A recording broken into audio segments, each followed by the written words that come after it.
Hi guys, how are you? Today I'm going to be doing an update on my copy of Don't Eat This Book.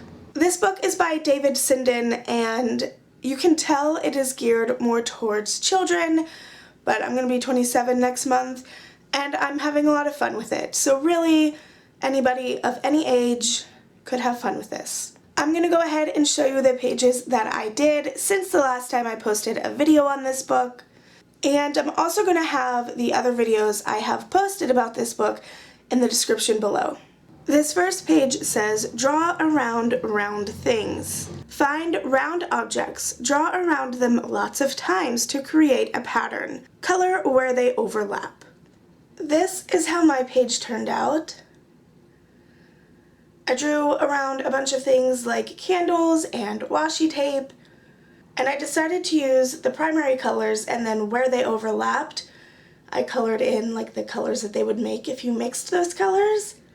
And then I went ahead and added a little drawing I did of Mickey Mouse because for some reason the pattern made me think of Mickey Mouse Clubhouse. This next page said, this isn't a letter L. It's part of something else. You decide what it is. And it had like an angled uppercase L in the middle of the page. So I went ahead and I traced the L on separate paper, that way I would have it the right size and the right angle, but I knew I wanted to use my markers and it would bleed through the page, so I wanted to draw on separate paper. So once I had my L traced, I colored it in with black marker because the L was black, and then I was inspired to draw Cusco as the llama from Emperor's New Groove. I was recently at my favorite coffee shop and they had this sign that I had to take a picture of because I loved it. So honestly, the inspiration came from that sign in the coffee shop. These next two pages go together and they're also very similar to pages in other journals that I do. The pages are for things you like and things you don't like. So I tried my best to make them look a little different than the ones from my other journals by making sure I included some different things on them. But the way these pages are worded is the one says, things you like. Stack things you like here in words and pictures. Decorate them joyfully. Stack things you don't like here in words and pictures and splatter them with colors you don't like. Here are those two pages. And I'll show you a little close-up of them.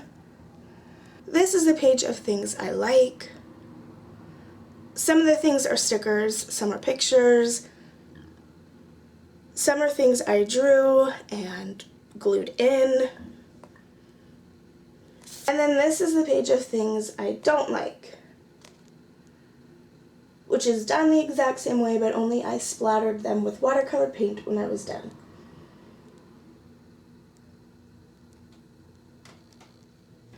This next page is one of my favorites, and it told you to make a wanted poster, and it said it could be for somebody you know or someone that's fictional, and it had like this outline of a poster to make, but I filled it in like the posters for Flynn Rider and Tangled. And Tangled is one of my favorite Disney movies, and I had a lot of fun doing this. But if you've seen Tangled, you know that there's a joke with the wanted posters of him that they never get his nose right, so I had to draw him with this ridiculous nose, and I love it so much. Funny thing is, I think this is the only time I've ever drawn Flynn Rider, and I had to give him a giant nose. The next page says, this page is yours to decorate. I wasn't sure exactly what I wanted to do on the page, and where I do my artwork is my desk is in my bedroom, so I just decided to quickly sketch some of the decorations that are in my bedroom. This is how it turned out, and on this page, since I was just using pen and colored pencils, someone's ringing our doorbell. Okay. Either my mom ordered food or a package got delivered. I drew directly on the page since I was just using colored pencil and pen, but on the top I drew this cactus banner that I have hanging on my wall, and then I have a lot of Polaroids in my room, so there's a Polaroid in the middle, one of my Disney pin boards. I have my mini ears hanging on my wall in my room. I have a succulent in a poison apple planter, and my Peter Pan Tsum Tsum.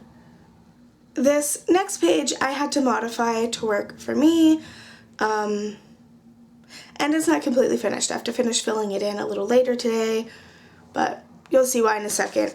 But it told you to bring the book to school and have your friends write their name or little messages on it, and I'm in my 20s. I'm not in school anymore. So instead, I crossed out school and I wrote Instagram, and then I put the Instagram logo in the middle of the page instead of the school book that was on the page. I then put it on my Instagram story really late last night, and I'm filming this kind of early in the morning, so I have to finish writing in replies once I get more, but I just told them to write what they would write on the pages. So that's how I made it work for me. But that's the logo I added, and I did put it on a piece of paper only because the page behind it has a bunch of like paint on it and it bled through, and I didn't like the way it looked, so that's why I did it the way I did it. This next page says candy wrapper art. Collage candy wrappers here. It's a good excuse to eat candy. But I decided to make a collage with wrappers and business cards from my favorite candy shop that I went to in Ocean City, Maryland recently. If you saw my vlog, you would know I was just there recently with my parents, and there's this place called Dolly's, and I have to go there every time I go to Ocean City, so I used some of the saltwater taffy wrappers for that. Here is how it looks. I just have some of the wrappers. They're a cute little business card that looks like taffy. And then actually this is the taffy guide for all the flavors, and I left it so it could be opened because I thought it was cute. And the last page I have to show you today is kind of two pages that worked together. The one page was just completely full of random little words, some pretty weird words actually, and then the page next to it said rearrange the words into ridiculous phrases. So I'll go ahead and read you the ridiculous phrases that I made, and then I'll show you how the page looks. But I have, you are naked and bendy like a jellyfish. I saw the word naked and I had to use it, okay? And then the next phrase says, a hairy, wet, moldy monster is afraid of burps. And then the next one is, toilet fairies are scary. You are gross like a squishy banana. And then the last one is kind of like a little Grey's Anatomy reference. It says, I am happy as a whatever. And if you watch Grey's Anatomy, you know that Meredith Grey, anytime she tries to say those little phrases like water under the bridge, she never actually finishes the phrase, and she just ends it with whatever. So there's an episode where she says, you know, it's water under the whatever. And there is a phrase that says, I'm happy as a clam. And when I saw the word whatever, I had to try to make it like a Meredith Grey reference. So happy as a whatever. But that's how it looks. And there's all my little phrases. And then I just stuck some washi tape at the bottom to add a little bit of decoration. Those are all of the pages I have to show you today. If you enjoyed the video, please give it a big thumbs up. It just really helps out my channel. And like I said, the other videos I have on this book will be linked down below. Thanks for watching. I love your beautiful faces, and I will see you next time. Bye!